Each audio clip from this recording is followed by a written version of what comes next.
else need a bit of a nudge now and again, of a reminder. This evening I am going to talk about Metta, generally, and also from my own personal experience. In his lifetime, the Buddha encouraged his disciples and laymen and women to practice Metta as a way of life and as a focus in meditation. And there are many instances where both nuns and monks attained enlightenment with this practice. Sometimes I hear the view that only silent meditation is of value. And our teacher Ajahn Sister Vayama reminded me a few months ago that whatever we use as a focus is actually a means to bring the mind into a state of peace, a state of calm, stillness. So, if you like, it's a tool, a technique. She further reminded me that our aim is to eventually let go of the focus and to enter into the stillness of the mind. And so really, whatever focus we use is of equal value. And we can choose that which is comfortable for us. And we feel at ease with it. Many teachers that I've heard have encouraged the practice of metta either at the end of every meditation or at the beginning. And a few years ago I was really privileged to attend a retreat in North Perth. The teacher was Bhante Gunaratana. He is a very well-known Sri Lankan monk and famous for his metta practice. He encouraged us to practice metta before every meditation, and he gave us his own words. His books are in the library, and you would be able to find his words in those books. His meditation is about 10 minutes or so, and he encouraged it before every practice. The guidance tonight has been very much based on Bhante's words. Now, I'm going to talk about some of the difficulties. The first one is how to cultivate metta in our hearts. Many of you will have come from traumatic backgrounds. You may have had poor parenting. You may have been betrayed by those you love and trust.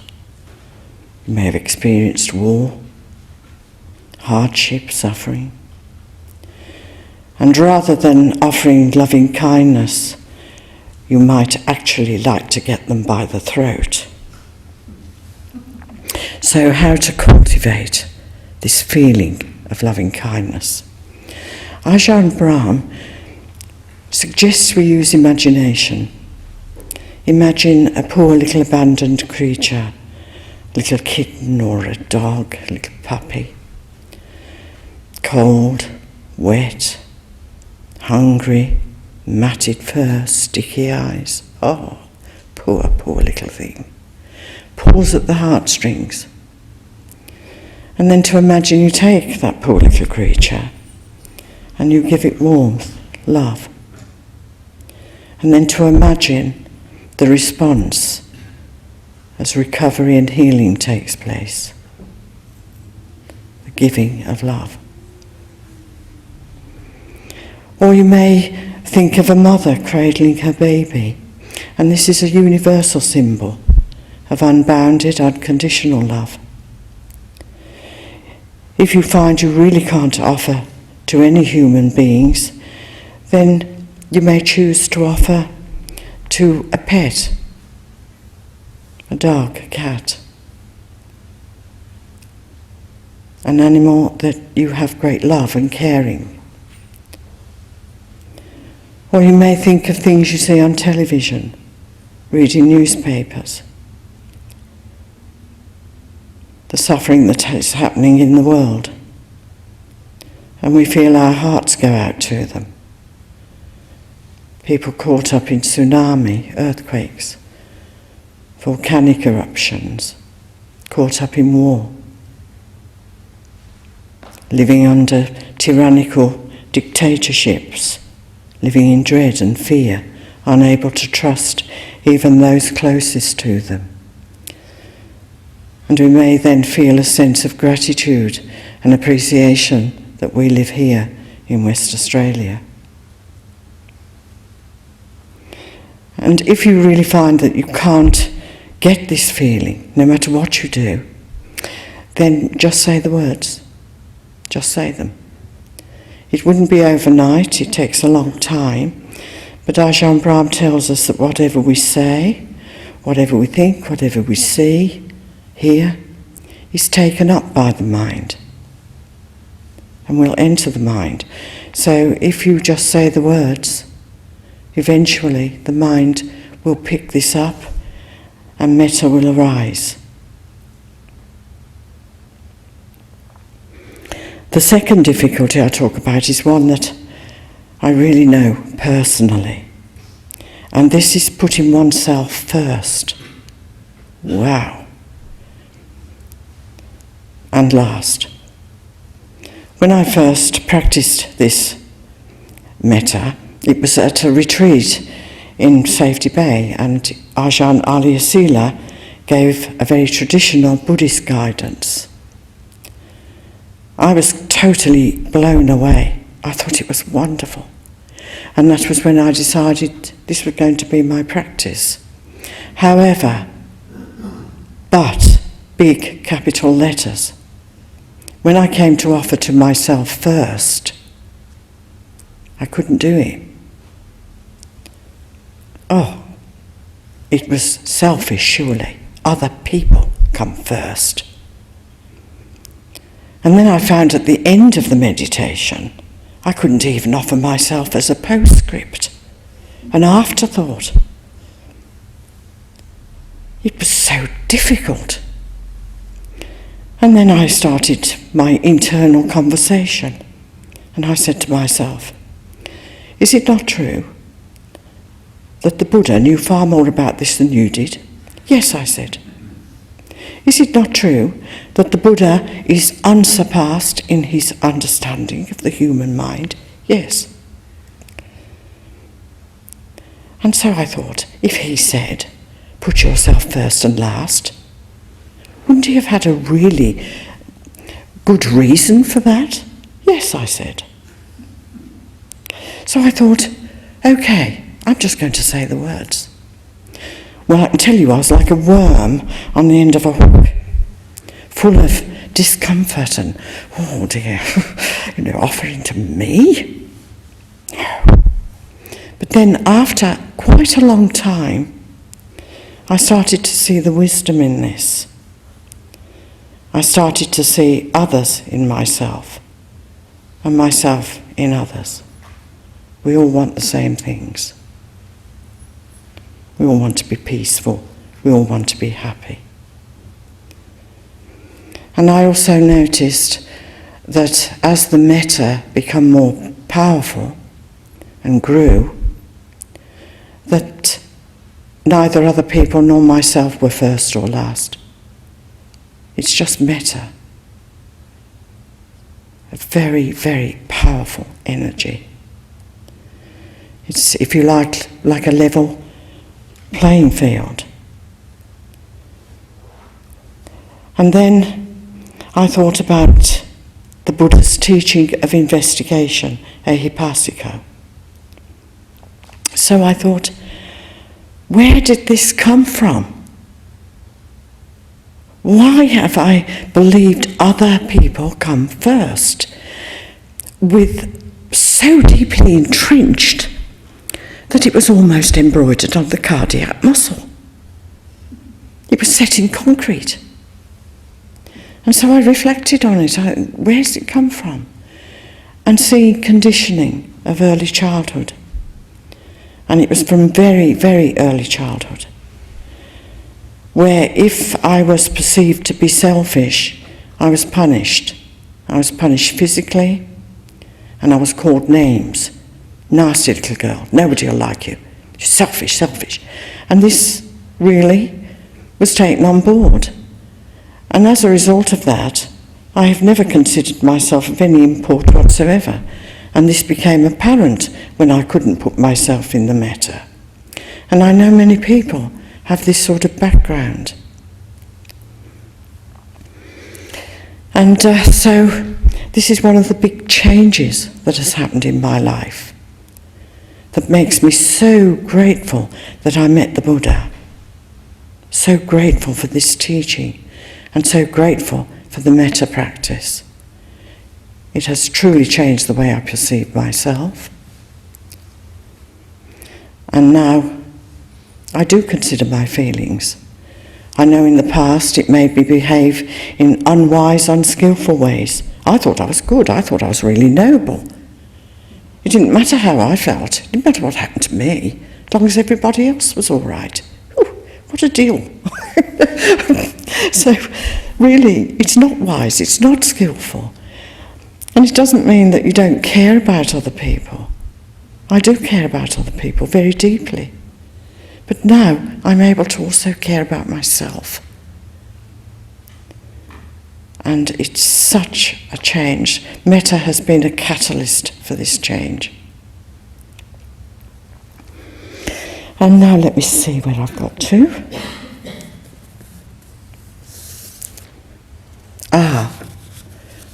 Difficulty number 3.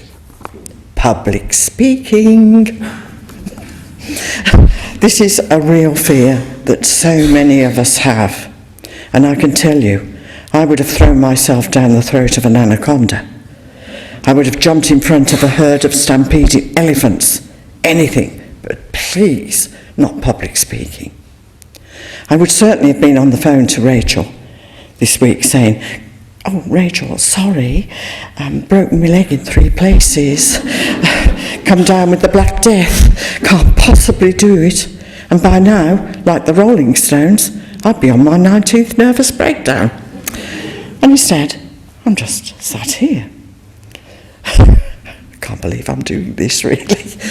And this, again, is an enormous change. I don't fear it anymore, it's gone. And again, ehipasito, where did it come from, this fear? And I perceive it to be tied up in that other people come first. What I was doing was thinking for other people and making assumptions. They might not like me. They might all get up and walk out. They might laugh. They might think I'm a silly old moo. And all these putting onto other people what they're going to think. And then I reflected further and realised that this low self-esteem was actually I, me, and was ego. And so again, this is a huge change in my life, that I can actually do this. And so again, I expressed my gratitude to Buddha and the practice of Metta. It's really changed my life. Now, benefits I'm coming to now. The first one is peaceful sleep. No more nightmares. I can't remember the last time I really had a terrifying dream. You know the ones. Something's after you. Dark, menacing. And you're petrified. You're absolutely paralysed with terror. And you know it's going to find you because you're making such a noise. They can hear you breathing the other side of the universe, and your heart is going like a bongo drums, bump, bump, bump, bump, bump. And you really are terrified. And then you wake up and you go, oh, thank goodness. It's a nightmare dream. And yet the echo of that dream will often stay with us for a while. And we cringe under the bed blankets. Dare we put our hand out to switch the light on? Is there something out there that's going to grab us? And these terrible, terrible times that we have in sleep. Well, happily, Metta will take care of that one. And you will find nightmares just don't happen. This is not to say you don't dream. I do dream. But they tend to be rather comical and absurd. Perhaps not absurd, because I see my dreams now as sort of reflecting the path that we're all on. And looking for something, knowing something's there. And so I'll tell you about a couple of my dreams. Once I dreamt in the distance I could see Vincent van Gogh's cafeteria. I don't know whether you're familiar with his painting, but it's a Parisian scene. Late at night, the skies are dark, midnight blue, with pale stars. And in the centre of the picture, there is this dark passage from which people are emerging. On the right, there's a little shop with lighted windows. And then you come to the front of the picture, which is this blaze of light, a cafeteria, little chairs and tables, and the waiter with his tray. And I spot this and I really, really want to go there. It looks so inviting. So off I set. But hey, there's big boulders in the road, and there's stones, and I'm clambering like a mountain goat, falling down crevices. But every now and again I just spot Vincent's cafe over there, and I still want to get there. And the whole thing is such a struggle. And then my legs are like lead, and I can't move another step. But I keep spotting the calf, and I keep going. In my dream, I don't get there, I might add. And another time, crazy, I dreamt I was flying a 747 jet aeroplane. And I'm up there, and I could spot my landing place, beautifully well lit, just waiting for me to land my plane. But before I can do that, I have to fly my plane down all these streets. And my wings are just centimetres away from the side of the street where the shops and the houses are. And so I'm absolutely rigid and concentrating, trying to keep this plane from veering off course. And then I'm up in the sky and I spot my landing place. Then I'm in fog banks. And then I'm back down in the streets again. And this really is, all my dreams are like that now. They're sort of the same thread, seeing something that I want, something I know is there, an oasis, a haven, Nibbana. And I want to get there, but the road is so hard. So there's all these obstacles. But the one thing I don't get are being chased by great hairy monsters. Those have gone. Now, peaceful sleep. What happens? We have a peaceful sleep, the alarm goes off, and is waking up with a happy frame of mind, peacefully, alert. And now I find that I don't look at the clock with one eye and go, oh, I'm so comfy in this bed, can I sneak another 10 minutes? That doesn't happen now. And even when I wake up with arthritis, or old Arthur as I call him, I'm still in a happy frame of mind. I still feel very positive because I know it will pass. And so these, again, are tremendous benefits. Wonderful. I wake up not quite like a spring chicken, because I'm not, but definitely very happily. The person who practices metta is liked by human beings, liked by non-human beings. And I have had a few experiences that have been a bit odd with non-human beings. The person who practices metta is liked by the devas and higher beings. Is protected from fire, poisons, weapons. I did have a bit of a problem with that one, because I wondered, well, you know, you've got all this karma from the past, And so if you've got really bad karma, how can you be protected from these things? And then I went to the Tuesday group, and Ajahn Brahm talked about karma. Is he a mind reader, I thought? And he likened it to a pond full of salty water. And the salt is bad karma. So thick sometimes for some of us, spoons would stand up. At least we assume so. And if you pour bucket loads of clean, pure water into that pond, then the salt is diluted. And so I realised that by practicing metta, this is making good karma. So then I saw that benefit that's written in the books is true. And you will definitely lessen the effects of previous unskillful, bad karma. The person who practices metta does have a happy heart, a happy face, and a clear complexion.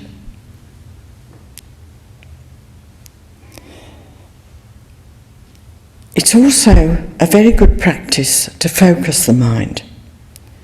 Sometimes it's very difficult to stay with the breath, and we lose it.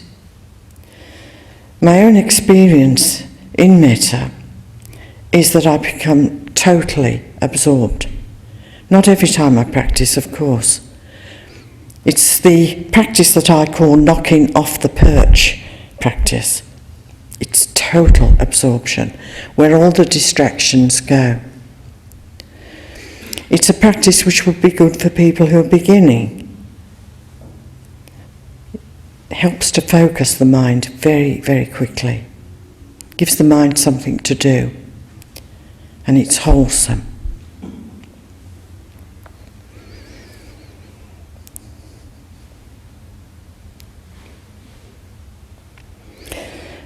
If we look at the word metta, loving kindness, compassion, empathy, rejoicing in the successes of oneself and others, equanimity, then these aspirations are directly opposite to greed, hatred, delusion, envy. And so the person who practices cannot offer loving kindness and hate at the same time. And if we rejoice in the success of others, then we are not going to be envious. We find ourselves slower to anger. I find I still do get angry now and again, but it's very short-lasting. And this is my experience with the practice of metta, is so many of those things have changed.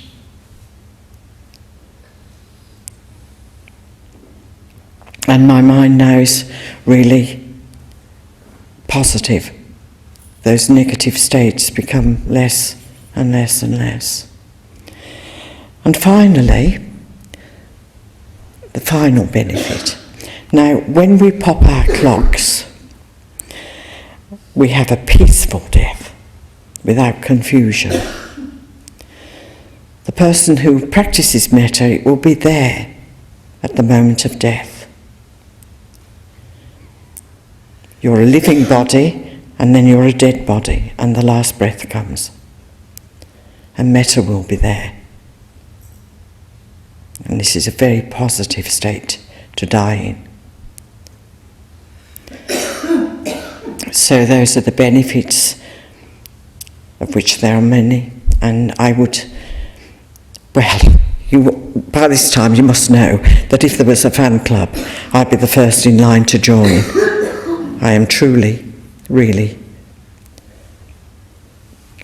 finding metta such a great practice. It's so powerful.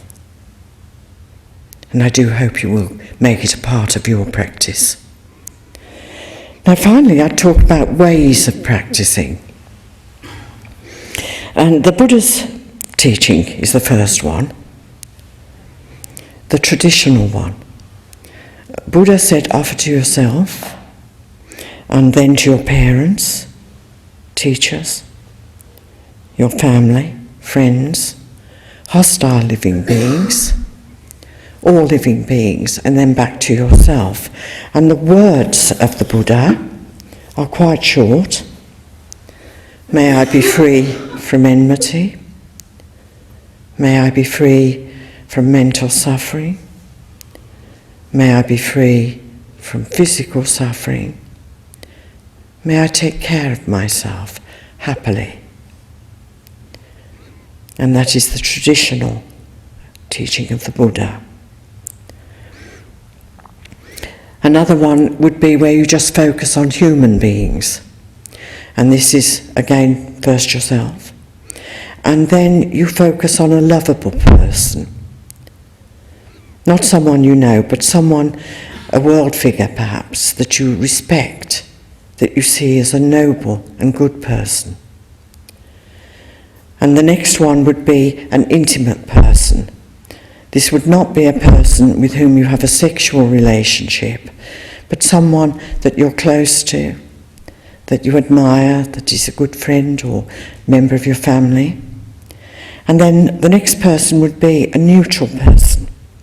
And this could be someone, the bus driver, someone who works in a shop, someone walking along the street, anyone that you don't know, who is quite neutral. And then you choose a hostile person. This is a person whose behaviour is reprehensible, who you can't get your head round, who causes so much suffering to others. And you visualise that person. And you send loving kindness to them. And then you then you go to all people, everywhere, all human beings, and then back to yourself. And Rachel teaches a very lovely meditation, which is very mantric, just repeating, rather short, but really lovely. So you can use metta in a mantra.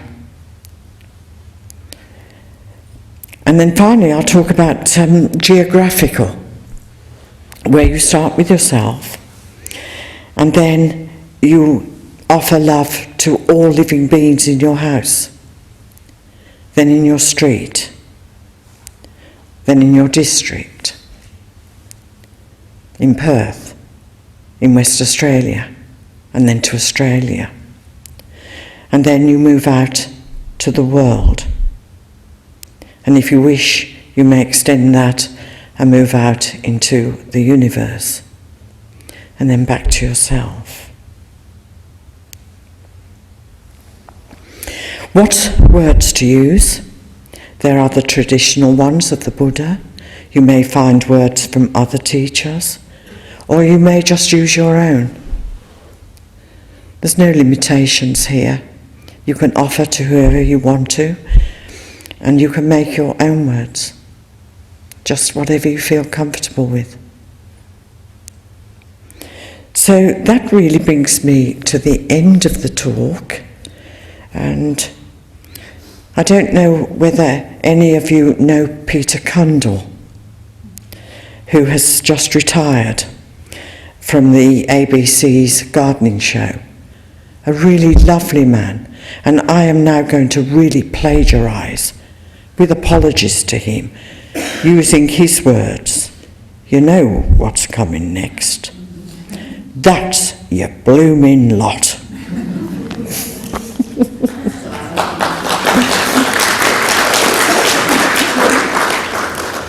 Thank you. Well, it's not quite the blooming lot, because I don't know if there'd be any questions or comments. Are there any questions? I'm sure you must have. So this is your chance to ask without hearing what your problems are. To ask Pauline. She's got many stories. Question over there, thank you. I would just like to comment, Pauline, I thought your talk was wonderful, because I'm very passionate about loving kindness meditation. Yes. And I can really relate to the benefits that you mentioned in your talk. And it's the first time ever that I've heard a talk that describes it so well. Thank you. And it would be good maybe to have further talks about Because I've only ever read about it. Yes. And what I've learned from Rachel's. Yes. Thank you for that feedback. If I may just say something about that actually, and express my gratitude to the practice of Metta, because having overcome the fear of public speaking, I'm now so deeply privileged to be able to share the practice of Metta with you. So again, this is my gratitude to this practice. It's really changed so much in my life. Pauline, could you just repeat what Moira said, just because this is being taken, probably people didn't hear what Moira said, or do you want me to repeat it? Well, Moira was saying that she enjoyed the talk, and she had really, how can I put it? Valued hearing about Metta because you hadn't heard about it before, is that essentially it, Moira? Yes. I do practice it, but I've only ever read about it in books. It's never been explained, I'm not sure. Yes, of explaining what's in the books. Yes. Yes. If you ever hear us repeating questions, because this goes worldwide on the web, and people have complained that they can't hear the questions from the floor. So Oh, right. Well, I'm a bit deaf, you know. Okay, I'll repeat to repeat. Are there any other questions or comments? Especially if you've been having problems with Metta and you're struggling a bit, Pauline will have gone through that too, so can give you some help with that.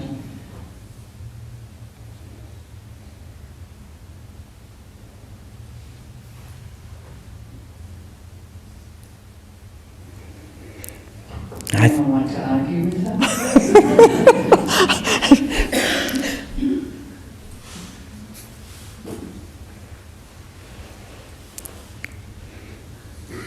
Okay, I'll ask you a question. I can't hear for you not to be asked lots of questions.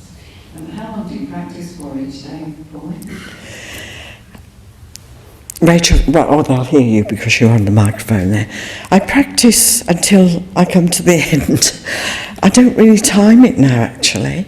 I practice in the morning, my Metta practice, and I just sit there until it ends. And I would think sometimes it might be an hour, and sometimes longer.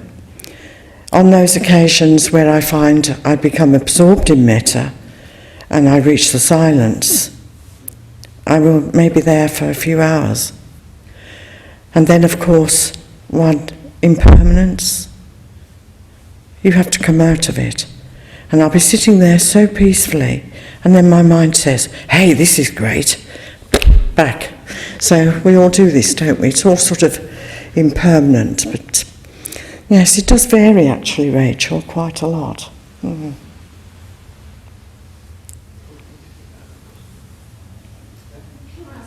There's a question at the back, sorry.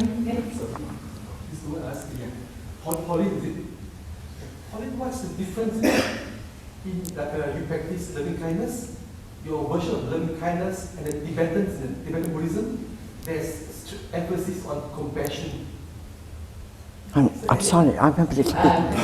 Eddie wanted to know what's the difference between the loving kindness meditation that you practice and the Tibetan Buddhism practice of compassion. Thanks for the difficult question, Eddie. Oh, sorry. Well, the difference between... Don't ask anything like that next week. do you know the difference? I don't really know the difference. I think Metta, love, compassion, and Metta, it's all Metta. So I don't know whether there is any difference, really. Okay, thanks. Yeah. Yes. Hear your version, I understand your word. Thank you. Did you want to explain the compassion meditation of Tibetan Buddhism? Yes. Because I think it is actually different. Is it a Tibetan? Ah, right, yes. I don't really know an awful lot about Tibetan Buddhism. So, but I would think it would be very similar, would it? Yes. They have the Chenrezi, the Buddha of compassion. Chenrezi, Yeah. And then they have all this chanting, all these things, and then there's verses of compassion, helping people. And then the aim of like for us, again, Theravada Buddhism, the aim is nirvana. There's this, aim not nirvana, okay, to come back, to earth again, this thing, to help suffering beings. So that's the, so that, how do I say? I'm really sorry, but I am deaf. Their compassion is okay, like there's a lot of suffering in the world, is okay, so they want to rescue suffering beings. Of rescuing someone. Rescuing suffering Yes. out of the suffering, that's their version of compassion. I just like asking you that your loving kindness, what difference do you see between this and their version of compassion? So it's a Pauline, it is difficult to answer. Yes, I think it is a little bit difficult to. Pauline doesn't know enough about. No, I really don't know enough about Tibetan practice, so I think comparing them it would be a little bit difficult. But I suppose my own view is that, well, love and compassion is love and compassion, and I'm sure the Tibetan practice also has that outpouring where it starts to pour from the heart. I wouldn't imagine it would be too much difference, perhaps. What does Ajahn Brahm say? The cake is the same, the icing is different. So, yes. Another question? Someone here at the back? Yeah. You were saying that the metta helps you overcome your arthritis. So I guess would that help with depression as well? You don't get as depressed as what you would have got before? Or? Well, if I may answer that by saying, if you suffer from depression, to offer to yourself. And this was asked of Ajahn Vyama, and she suggested that you really focus on yourself. And, really see the light coming particularly into the mind. So I believe it would really help. It would be an aid. But not take up medication if you're taking medication, of course. But it would certainly be an aid and a help. Another question over here? Yeah, the lady. Can you become attached to meditation? Do I become attached? Attached to meditation? Yes, I'm very attached. Yes, I believe it's a good attachment.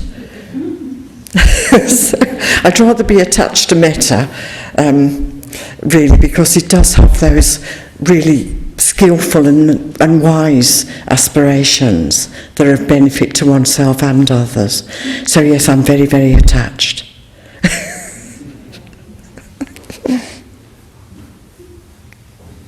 Any other questions? Yes, question here, Pauline?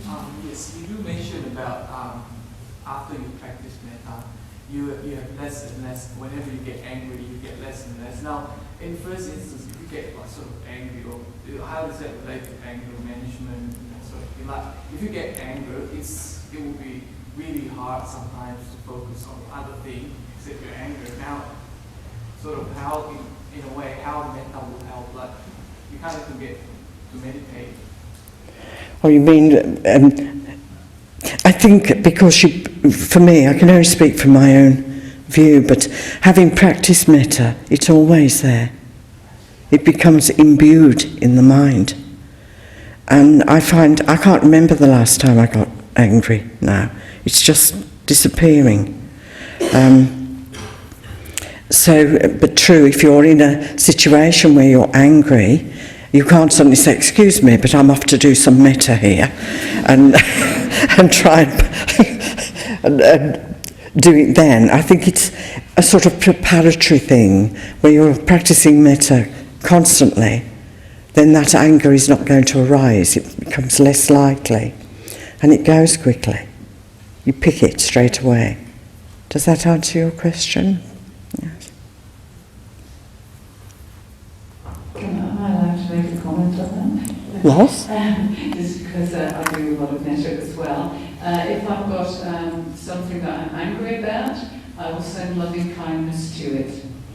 So if it's a person that I'm really upset with and angry about, I will move out of that situation, sit and meditate on that person, sending them loving kindness until the anger goes. or if I'm angry about the car in front of me, I'll send Metta to the car. Or if the computer has been stupid that day and I'm angry about the computer, I will sit in my Metta practice and send Metta to the computer so the anger goes. So you can actually use the anger object as an object in meditation to send Metta to it. Mm-hmm. Well, thank you, Rachel. Another question at the back? What do you think, Pauline, sometimes in certain difficult situations, you know, what they say you have to be cruel, kind, or whatever, and you use your own discretion to do something to solve the problem? You have to be cruel to be kind. Cruel, you use like something, not just loving kindness, something not loving kindness. You just need to wake up the person. You have no choice, but you have to do I can't really hear. Can I translate? I can't really hear. I'm deaf, totally deaf in one I think ear. he's a bit worried that he might get walked all over, and there are some people that it would be better if he didn't send them loving kindness and he stood up to them. Is that translation? Yes. What do you So, think, Pauline? yes. So, I don't think it does that. Actually, I'm far more assertive than I was. It was before I met Metta that anybody could walk over me. I used to lie down on the floor, please come and wipe your boots on me. You know, I was just totally other people, you know, and that's gone. And I've learnt to say no. And that's something I've never done. You know, I've been such a silly twit, really. and I recognise that. So, I find it actually doesn't do that. It's a bit paradoxical, really, but far more assertive. And stand up for myself, I do. Yes.